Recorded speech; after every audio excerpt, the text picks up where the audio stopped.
Entendendo o Universo.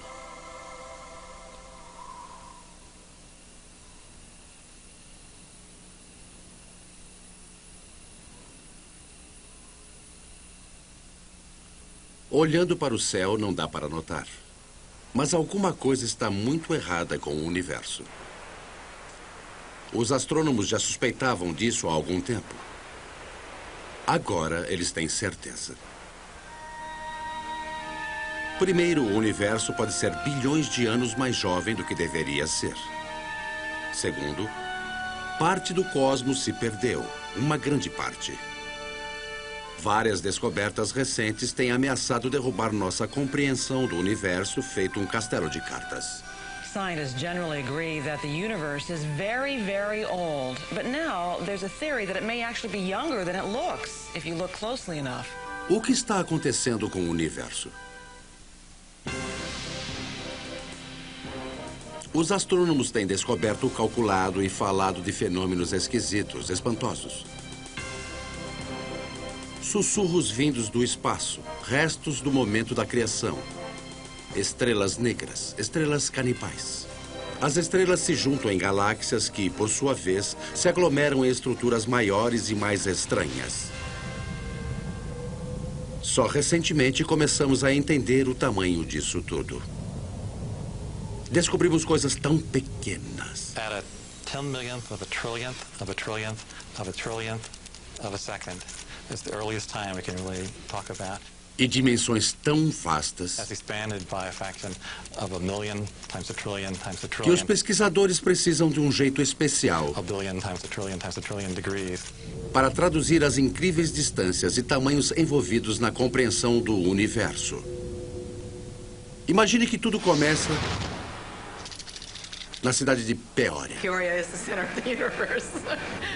Bem, não exatamente o centro, mas o diretor do planetário construiu um modelo em escala do sistema solar dentro e em volta dessa cidade no interior dos Estados Unidos, em Illinois. How's it going, Dave?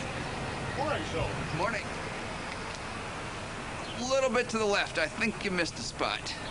Uma mancha no Sol, viu? You got it. O Sol nesse modelo tem 11 metros de altura. Mercúrio fica perto do Sol, é claro. Logo virando a esquina na papelaria. Nessa escala, a Terra está 6 quarteirões adiante, neste posto de gasolina. A Terra permanece aberta 24 horas por dia. E Marte está 7 quarteirões além da Terra, na emissora de televisão. Marte tem vida, ou, pelo menos, repórteres. Plutão é menor que uma bola de golfe e fica a 64 quilômetros de distância da cidade. Se você pensa que a zona rural de Illinois é vazia, experimente o universo. Os 64 quilômetros até Plutão, na escala de Peoria, representam 5 bilhões e meio de quilômetros. Na mesma escala, a estrela mais perto de nós, a próxima Centauri, estaria tão longe de Peoria quanto a Lua. Isso não está ajudando muito, está? Tudo bem, esqueça Peoria. Nosso Sol brilha porque está perto, a apenas 150 milhões de quilômetros da Terra. As estrelas são sóis muito afastados de nós. A mais próxima está a 40 trilhões de quilômetros, tão longe que a luz, a coisa mais veloz de todo o universo, leva 4 anos e 4 meses para chegar de próxima Centauri até aqui. Ou seja, a estrela está a 4,3 anos-luz de distância. Nosso Sol é apenas uma dentre bilhões de estrelas da galáxia que chamamos de Via Láctea. Qual o diâmetro da nossa galáxia? Muito grande mesmo, 100 mil anos-luz. E a Via Láctea é apenas uma de cerca de 50 bilhões de galáxias. É preciso percorrer 1 milhão de anos-luz até as galáxias mais próximas e dezenas de centenas de milhões de anos-luz só para atravessar nossa vizinhança. Um homem que olha para o universo é 1 bilhão de vezes menor que uma formiga encarando um arranha-céu. Então, o que fazemos é trazer as luzes do céu para a Terra. Nós nomeamos as estrelas como fazemos com nossos cães e cavalos. Este agrupamento de estrelas no céu do hemisfério sul chama-se Órion. Os pastores de Creta acharam que elas se pareciam com um caçador carregando um bastão e um escudo recoberto de pele de leão. Os pastores cretenses tinham uma boa dose de imaginação. Como foi que adquirimos o conhecimento que temos hoje sobre o universo? Bem, já faz muito tempo que tentamos entendê-lo. A impressionante grandeza revelada a cada noite tem, ao longo dos tempos, despertado nosso espanto e reverência. Astrônomos pré-históricos construíram monumentos para marcar o ponto em que o Sol nasce e se põe. Por volta do ano 300 a.C., Aristóteles ensinava que a Terra era cercada de globos transparentes nos quais estavam encaixados o Sol, a Lua, os planetas e, mais além, outra esfera pontilhada de pequenas estrelas. Bem mais tarde, no século XVI, a maioria ainda acreditava que a Terra era o centro do universo. Poucos, como Copérnico, pensavam que a Terra girava em torno do Sol.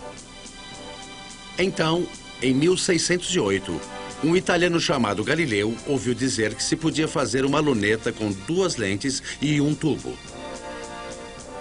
Construiu uma e apontou-a para o alto. It was not until Galileo perfected the telescope around 1610 and pointed it at the Milky Way that he was able to say that the Milky Way was just millions of stars. And if you take a pair of binoculars on a clear night and look at the Milky Way, you'll just see that it's nothing but stars and clusters of stars. O telescópio de Galileu ampliava as imagens tanto quanto um par de binóculos, mas era o suficiente para ele notar que Vênus tinha fases como a Lua, que o Sol tinha manchas e a Lua montanhas.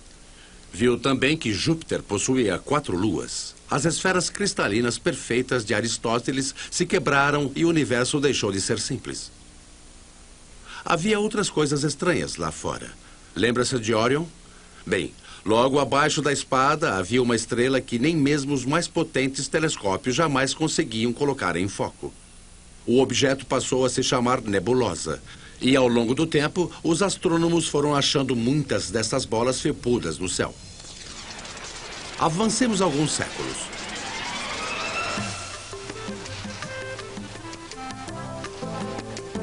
Em 1924, os grandes telescópios usavam espelhos e lentes para concentrar a luz. O telescópio de Monte Wilson, no sul da Califórnia, tinha um espelho coletor de 2,4 metros de diâmetro. As imagens eram capturadas em placas fotográficas em exposições longas e cuidadosas. Na penumbra fria do observatório, Edwin Hubble estudava um tipo diferente de estrela chamada variável cefeida. Os astrônomos usavam as cefeidas como marcadores de distância porque conhecem o brilho das cefeidas mais próximas. Sabem que quanto mais fraca é uma cefeida, mais distante ela está.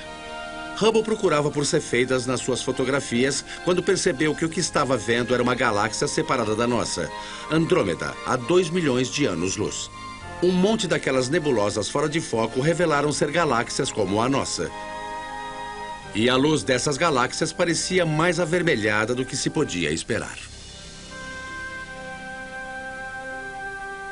It's just like the pitch of a car engine, you know, as a car goes zooming by, you hear the engine kind of go, With light, when something's coming toward you, the spectrum gets shifted toward the blue.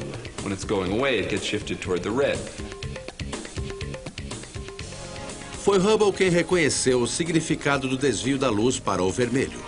Todas aquelas galáxias deviam estar se afastando umas das outras a uma velocidade alucinante. O universo inteiro estava crescendo. A ideia de um universo em expansão surpreendeu a todos e deixou muitos cientistas inquietos, até mesmo Einstein.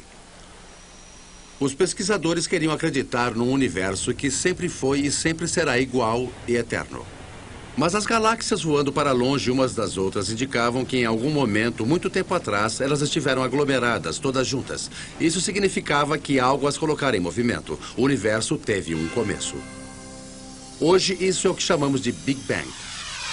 Antes, o universo era um ponto brilhante quente, menor que um átomo. Com uma explosão primordial, ele começou a se expandir. Finalmente, o hidrogênio no espaço se resfriou e começou a formar estrelas e galáxias que surfam pelo espaço, que continua a se expandir.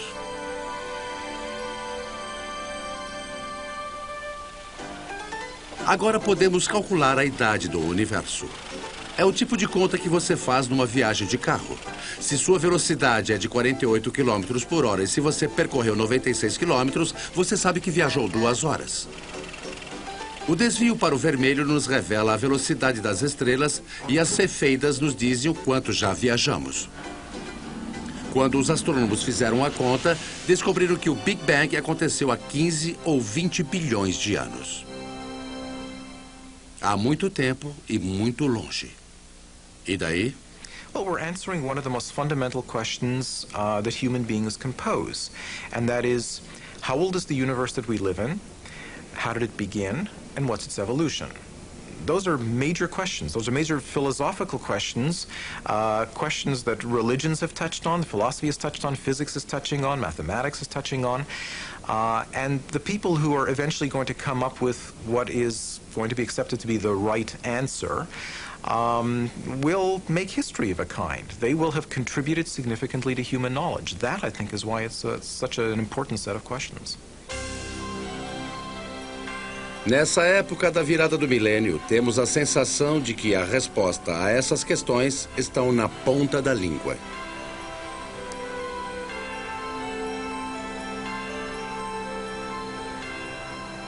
Mas ainda não chegamos lá.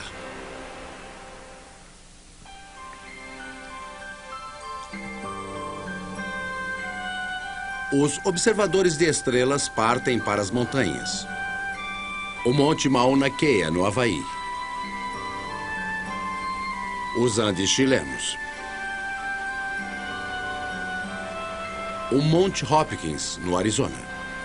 Robert Kirshner trabalha a 2.600 metros de altitude à caça de estrelas que estão morrendo. I really like coming to the mountain. I like getting away from all the 100 distractions that you have when you're busy and, you know, people are coming in to see you about all kinds of things, and the makeup exam and all that kind of stuff. And to just concentrate for a couple of days only on the scientific investigation, only on what you're trying to do, it's very, very good. A poluição luminosa tem afugentado os astrônomos das cidades para vigílias em locais remotos. Kirshner está à caça do clarão súbito que indica que uma estrela explodiu como supernova. Ou sua prima menor, uma nova. The kinds of things I'm working on, these supernovae, which are events that come and go, if you don't get it this year or this month, you know, that one is gone. You just lose the chance.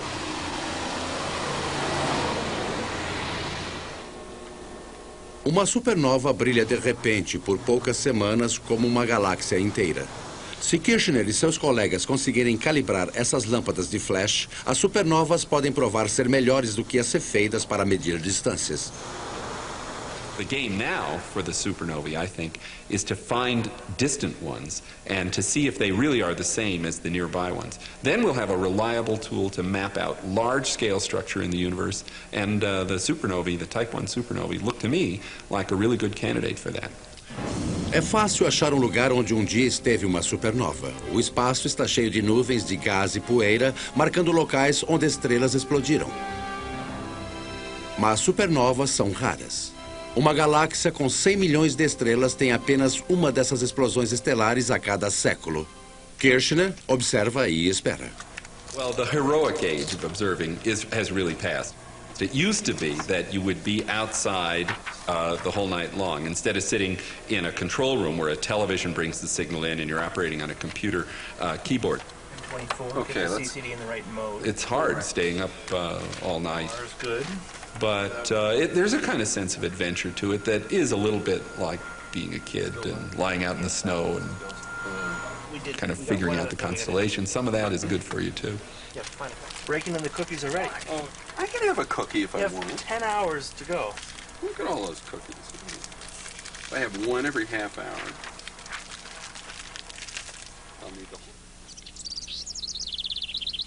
Nestes tempos de câmeras digitais e amplificadores de luz eletrônicos, o homem ainda observa os céus e os artesãos ainda dão polimento a espelhos de telescópios como este, de 6,4 metros em construção na Universidade do Arizona.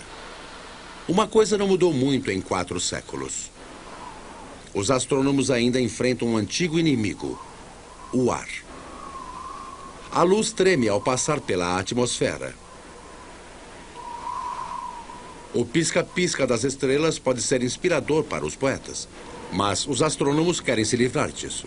What we can do is shine a laser into the sky. We focus on some sodium atoms, which are at about 100 kilometers above the surface of the Earth. We can make those glow with the laser and create an artificial star, which is sort of directly in line with the very faint object we want to look at. And then if we measure the blurring of the artificial star and correct that, then the faint object we really want to look at is corrected as well. And we have liftoff. Liftoff of the Space Shuttle Endeavour. Mas até que a técnica seja aperfeiçoada, os astrônomos encontraram outra maneira de eliminar o pisca-pisca das estrelas. Tudo o que eles tiveram de fazer foi colocar um telescópio acima da atmosfera em órbita da Terra. Em 1990, a NASA lançou um telescópio espacial e o batizou em homenagem a Edwin Hubble. Infelizmente, seu espelho tinha um defeito. As primeiras fotos saíram borradas. Os astronautas tiveram de subir até lá para consertá-lo. We copy. Move it out of the sun a little bit. We had a good aliveness test. Outstanding. Houston, Endeavour has a firm handshake with Mr. Hubble's telescope.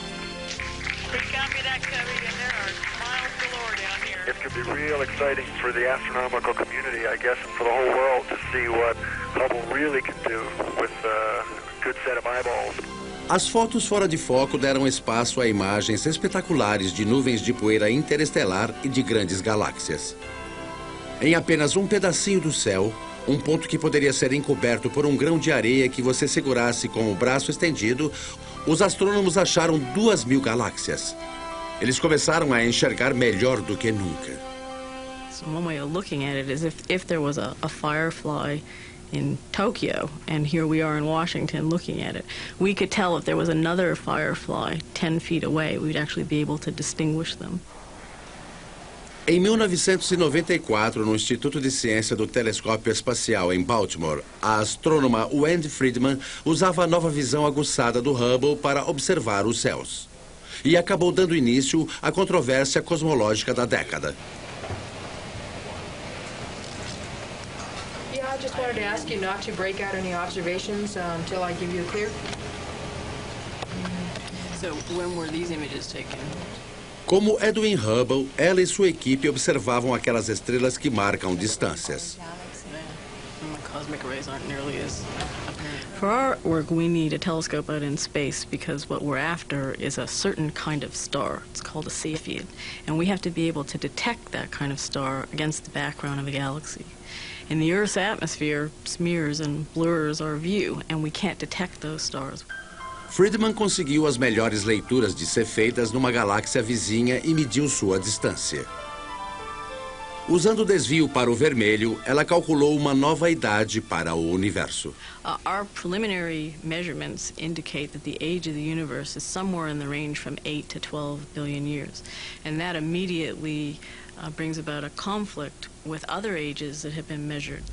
Temos um problema. O universo dela é mais jovem do que algumas estrelas, e o cálculo da idade das estrelas é muito preciso. Os cientistas conseguem ler as mudanças químicas de um astro como se fosse um relógio. When we look at a cluster of stars, hundreds or thousands, it doesn't really matter. What we have to do is go in and measure the brightness of the brightest star that's left in the cluster, that's still burning hydrogen in its core. And that star is the minute hand on the clock, because that's the star that is closest to burning out its hydrogen, closest to ending its life, and that's a direct measure of the age of the cluster. Infelizmente, o relógio estelar marca 6 bilhões de anos a mais que a idade do universo calculada por Friedman. We're looking at globular star clusters, 100,000 to 1 million stars, and they're being age dated by several very reputable groups of physicists, astronomers, and they're all coming up with ages 17, 18, 19 billion years. That's a problem. We're very close to having a kind of contradiction between the ages of the stars and the age of the universe. This would be quite embarrassing because you really shouldn't be older than your mother.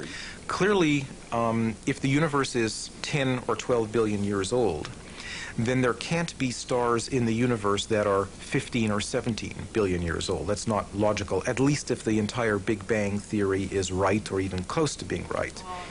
Went Friedman tem consciência do dilema. Ela sabe que, como muitos outros quebra-cabeças do universo, esse também ficará sem solução por algum tempo. I mean, anytime you get a new tool, you get data that are better quality than were possible to obtain in the past. Yeah. You learn new things, and yes, sometimes leads to confusion because there aren't answers for all of the questions that are being raised. But it's a healthy aspect of science and how science proceeds.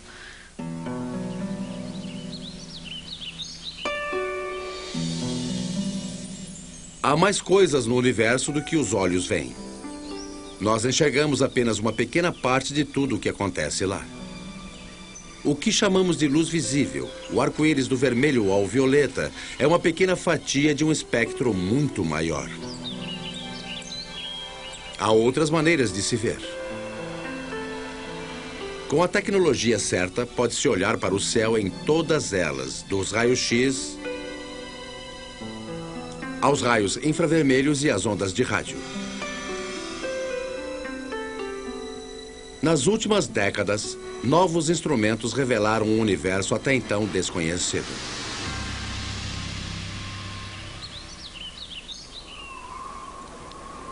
Veja o Sol. Ele simplesmente caminha pelo céu ao longo do dia, certo? Mas, usando os raios-x, os astrônomos podem ver que o Sol é um lugar muito movimentado. Fotos feitas por detectores de raio-x mostram que existe um caldeirão de reações nucleares no seu interior. Com filmes sensíveis ao ultravioleta, vemos grandes línguas de gases superaquecidos se erguendo da superfície. Nossa estrela bem comportada e amigável é uma explosão termonuclear contínua. It's in high-energy astronomy where you really see that the universe is a violent place. It's not just made up of these good citizen stars that sit quietly fusing their hydrogen into helium. A NASA está fazendo observações em infravermelho. O infravermelho é absorvido pela umidade da atmosfera.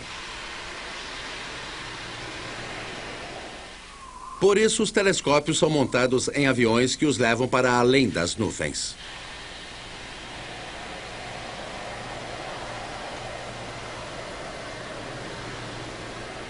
Just like fog lights on your car will enable you to see deeper. In the infrared, you can see deeper into the universe. We warm human bodies shine in the infrared.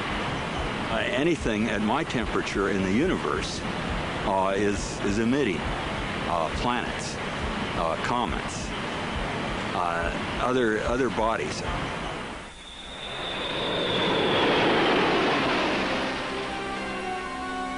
As regiões do universo com estrelas em formação estiveram sempre escondidas por trás de nuvens de poeira. Até que a astronomia em infravermelho nos abriu o caminho. Hoje vemos nuvens de hidrogênio gasoso frio se condensando e começando a se acender como estrelas. O céu em infravermelho é um lugar estranho e maravilhoso. Uma vez que tenhamos aprendido onde olhar, podemos invadir esses berçários estelares e bater algumas fotos dos bebês. Esta é a visão que o Hubble tem da nebulosa da Águia. Os pontos brilhantes na beirada daqueles monstruosos pilares gasosos são sóis recém-nascidos.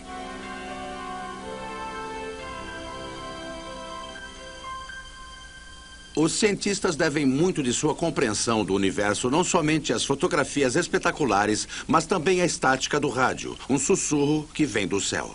If you're listening to the universe with a radio telescope, it would mainly be a hissing sound. It sounds like steam escaping from radiators. Isso foi ouvido a primeira vez por acidente. Em 1965, pesquisadores dos laboratórios Bell, nos Estados Unidos, tinham construído uma estação de escuta para captar sinais dos primeiros satélites de comunicação. E foram perturbados por um assovio de frequência ultrabaixa que vinha de todos os lados do espaço. O que eles estavam captando era a energia do grande clarão que deu origem ao universo. Um eco do Big Bang. Radio astronomy was the second big window we opened on the universe. The first big window was Galileo going and putting a telescope to his eyes and seeing if he could see with his own eyes, and then with film eventually. The next big step was radio astronomy. A great step forward in terms of discovering new things and understanding new things. A descoberta da radiação cósmica de fundo foi o suspiro final para os que queriam acreditar no universo eterno. Os defensores da ideia do Big Bang venceram. A radiação de fundo parecia ser constante e uniforme, vinda de todos os lados do espaço, exatamente o que seria de se esperar de um universo que tivesse começado de um único ponto. Mas então, por que as estrelas não estão espalhadas de maneira uniforme pelo espaço? As galáxias deviam estar se afastando à medida que o universo se expande, cada uma delas se afastando das demais exatamente como uvas passas numa massa de pão em crescimento.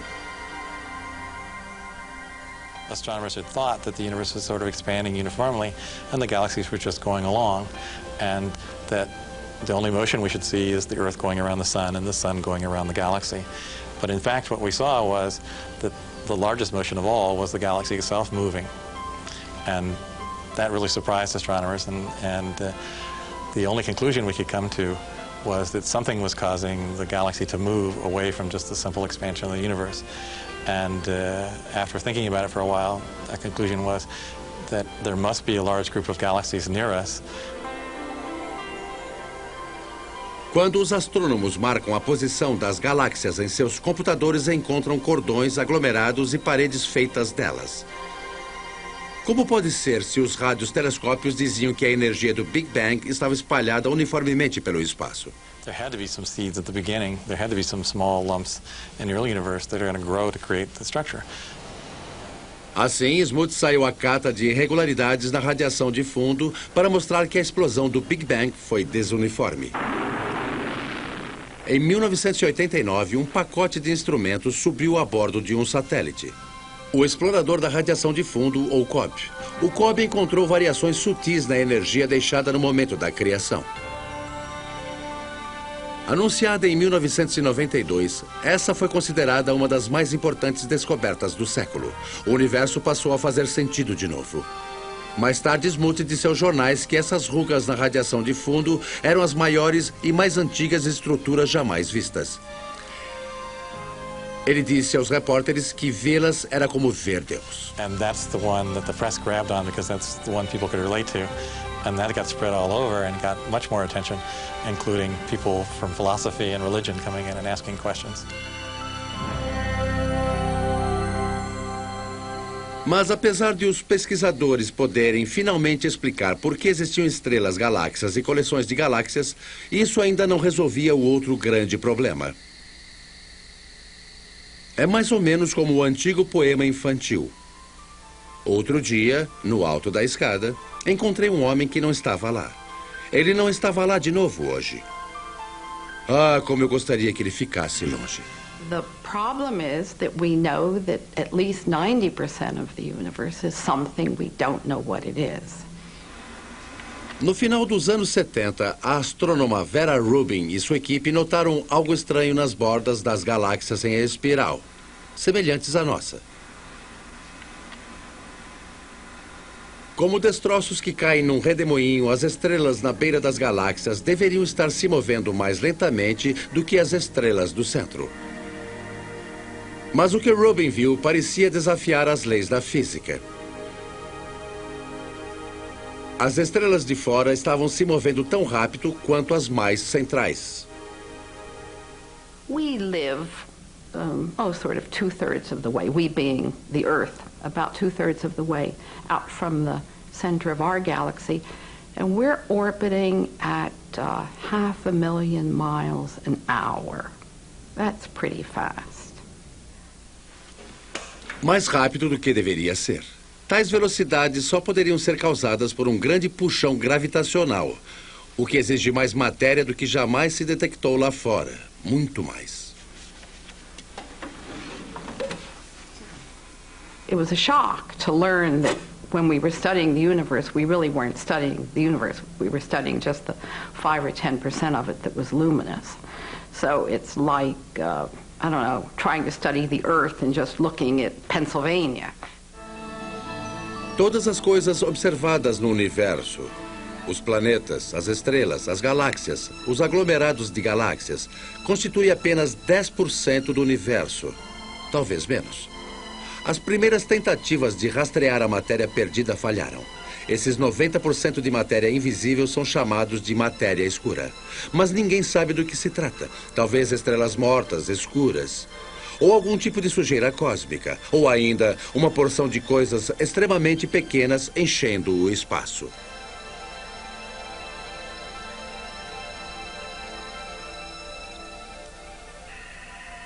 Partículas subatômicas chamadas neutrinos podem ser parte da massa perdida, mas elas não são suficientes. Os cientistas procuram outros candidatos.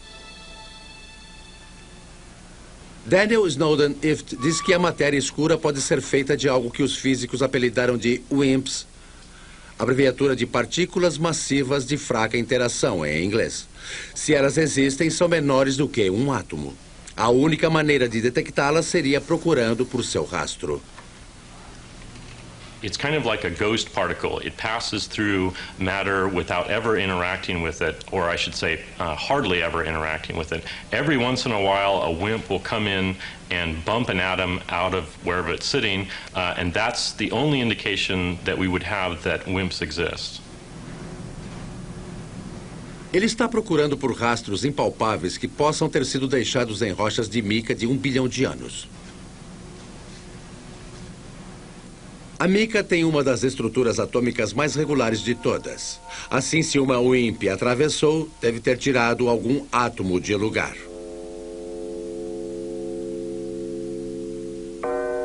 What we're looking for is the WIMP to come in, bump one of the atoms in the mica, and that recoiling atom then produces a chemical change within the mica. Em sua busca pelas WIMPs, ele lasca amostras sem fim de mica e as banha em ácido clorídrico.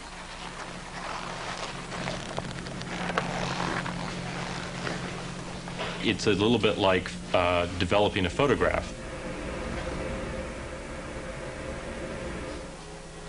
A mica gravada vai para um supermicroscópio que amplia a imagem 50 milhões de vezes. A mica pode ser o lugar perfeito para se encontrar as pistas da matéria perdida. Infelizmente, até hoje, Daniel Snowden Ift não topou com nenhuma WIMP. Pesquisadores surpreenderam os astrônomos em 1996 ao anunciar que tinham achado a matéria escura, ou pelo menos parte dela. Eles tinham captado ondulações no brilho de algumas estrelas causadas por outras estrelas anãs apagadas demais para serem vistas. Uma auréola desses objetos em torno das galáxias poderia constituir a parte que falta do universo. Os astrônomos chamaram essas estrelas pequenas e densas de machos. Abreviatura em inglês de objetos massivos e compactos do halo. A pesquisa para confirmar a misteriosa fonte da força de gravidade continua. I would like to think that in 10 years we know what the dark matter is, but I wouldn't bet very much money on it. But advances usually come in very surprising ways.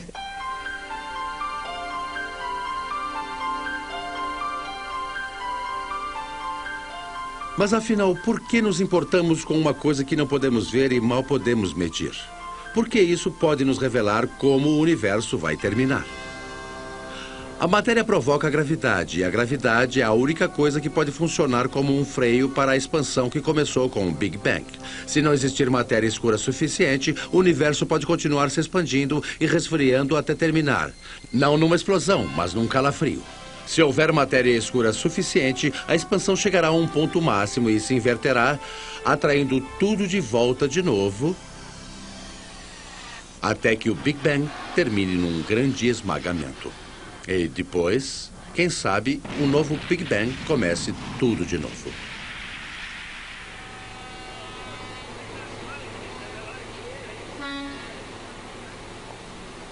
Albert Einstein, entre outras coisas, revolucionou o modo como entendemos a boa e velha gravidade. Astronomers generally only talk about one force, and that's gravity.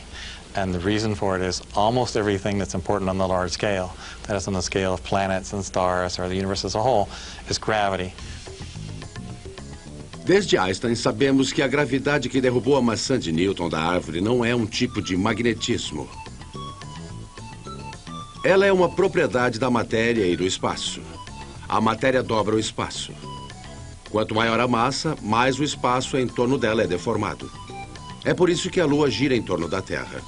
Ela está presa numa depressão no espaço, um poço de gravidade criado pela massa da Terra. Quando bastante matéria se junta, a gravidade fica forte o suficiente para espremer átomos de hidrogênio e transformá-los em átomos de hélio. Esta fusão libera a energia que acende uma estrela.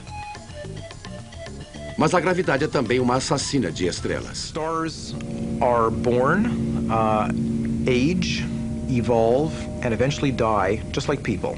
They have a regular life cycle.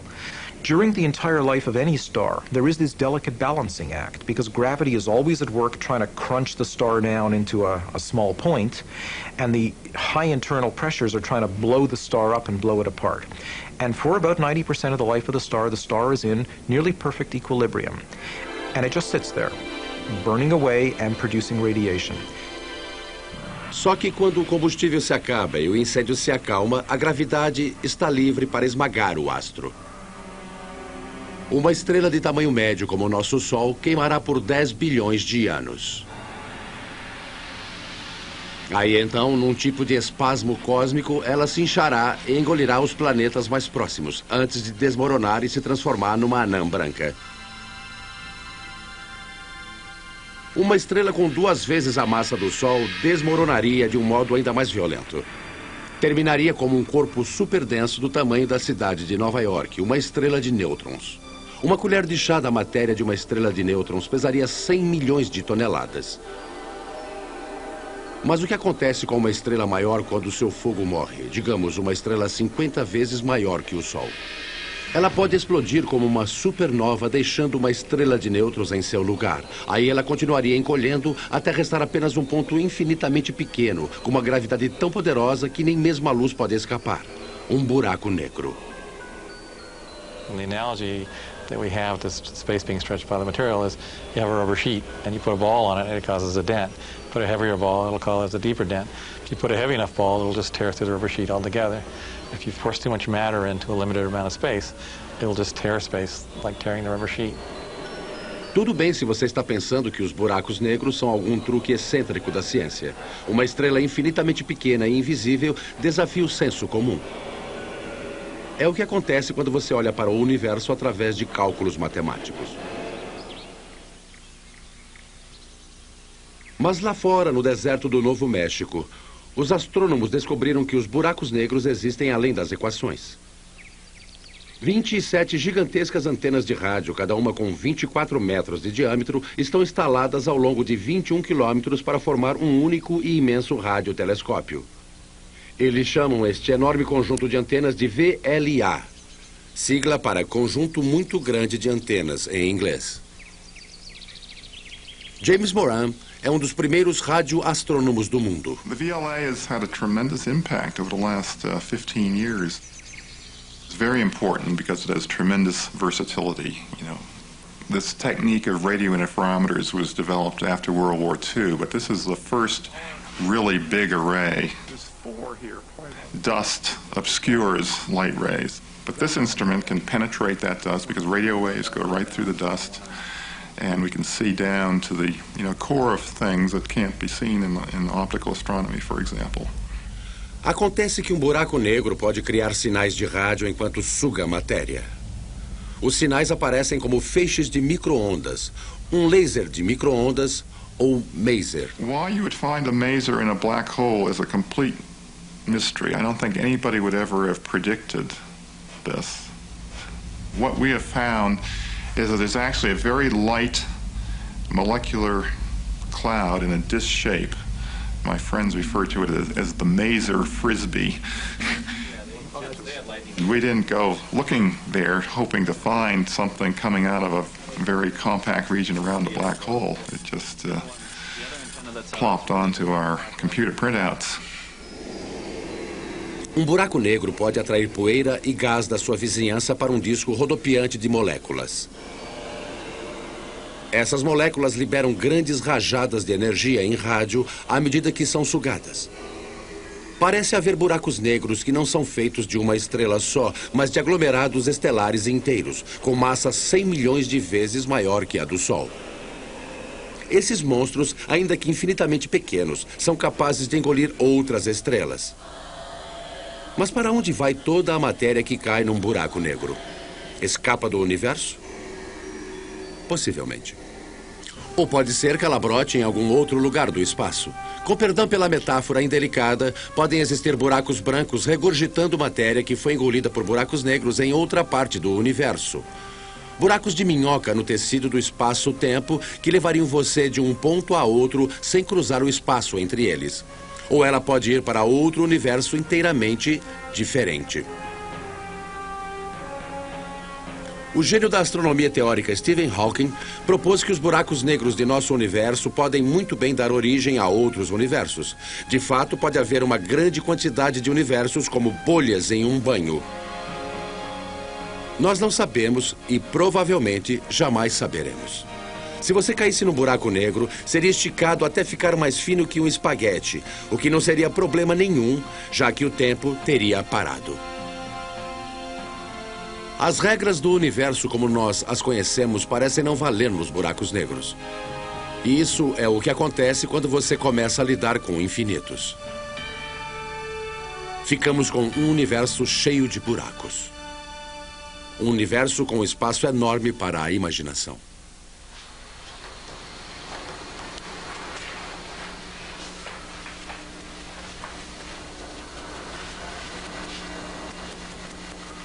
Dos estúdios da Paramount Pictures, um dos maiores sucessos da história da televisão, a quarta série de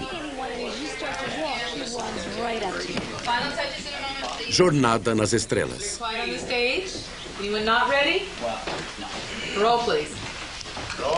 Action! I want a full systems report. And Mr. Kiev, Mr. Tuvok, I want every iota of information that was recorded regarding this phenomenon.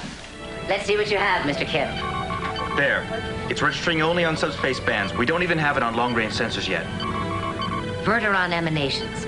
Tunneling secondary particles. It certainly looks like a wormhole. But is it stable enough for us to enter? And if it is, where does it lead? There is, of course, a 75% chance a wormhole will not lead to the Alpha Quadrant. Great. Changing Jennifer's mark. That'll be Jennifer's mark. Yes, I gave that to our change. Thank you. Great. Thanks a lot. Os astrônomos do mundo real confirmaram que existem planetas circulando outros sóis. O problema é que não podemos chegar a esses outros mundos em nenhum tempo razoável. Os físicos do século XX dizem não poder construir nada que viaje mais rápido do que a luz. Mas isso seria lento demais para uma operação do século 24 como a Jornada nas Estrelas. The dramatic need of a television series called Star Trek is that we need to travel to a different planet every week. So Gene Roddenberry said, well, okay, we're going to have something that he called warp drive, which somehow warped space and let us travel through subspace. How does this work? We don't know. But nevertheless, we see it work every week, and hopefully the audience buys it. Muitos cientistas adoram esta série e escreveram livros mostrando como a física da Jornada nas Estrelas poderia funcionar.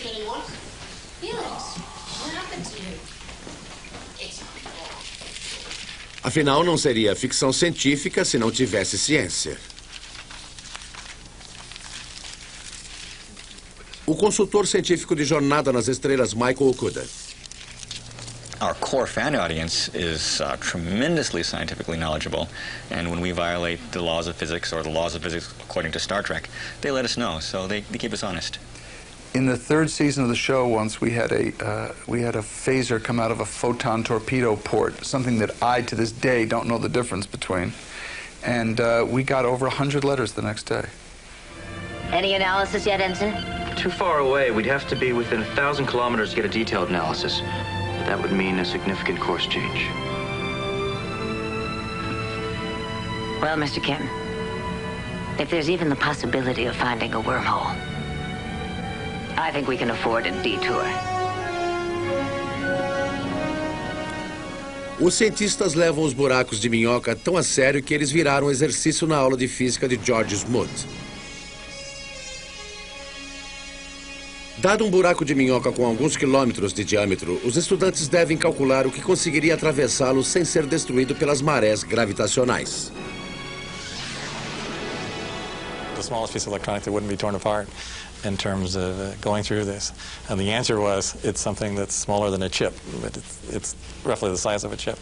And so, you know, in science fiction shows, they just show small wormholes that you go into, but in reality, the wormhole would have to be quite huge. Teoricamente, você poderia ir para qualquer lugar no espaço ou no tempo. Até onde a física sabe, um buraco de minhoca faz um looping nas leis do universo.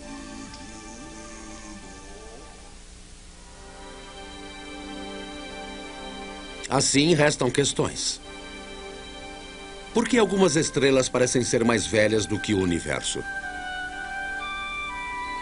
Por que as galáxias se movem como se houvesse algo escuro e enorme lá fora?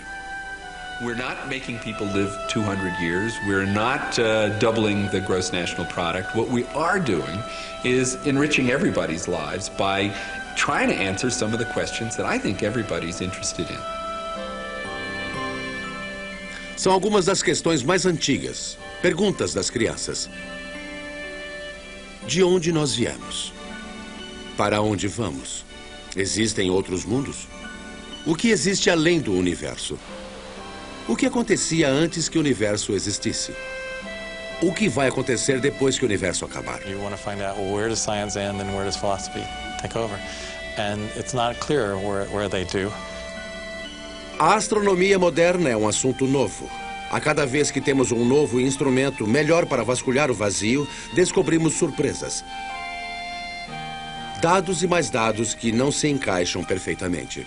And I think it's portrayed as if the field is in total confusion and chaos, and I think very often it appears that way at the forefront when things are not understood and there are unsolved problems. But progress is being made. The fact that we're able to take these subtle clues, that things you can barely measure with the biggest, most sophisticated instruments, and figure out that they are telling you about what the universe was like 15 billion years ago, I think that's a terrific thing. Why does the universe exist?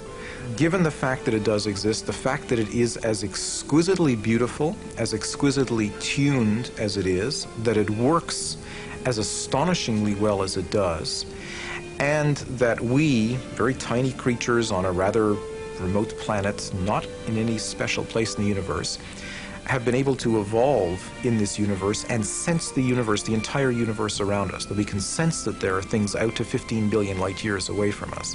That to me is just a mind-boggling concept. We are the only star in the universe that we know about that has life, so perhaps that makes one feel a little more unique and life a little more precious thing, knowing that it doesn't seem to be that common. Somos parte do universo. A matéria que conhecemos, aquela de que somos feitos, começou a existir como átomos produzidos por estrelas em explosão. I like very much the fact that every atom in our bodies has come from some star. If there were no stars, the universe would be all hydrogen and none of what we know would exist. And that's why it's not an exaggeration to say that human beings are stardust, because the iron in our blood and our hemoglobin and the calcium in our bones and all the other heavy elements in our body were created in supernova explosions. Em nossa busca por entender o universo, acabamos nos voltando para nós mesmos. Se somos feitos dos elementos das estrelas, não somos então de alguma maneira o universo tentando entender a si mesmo? Não era disso exatamente que os povos antigos falavam? Mas talvez nós estejamos sim no centro do universo.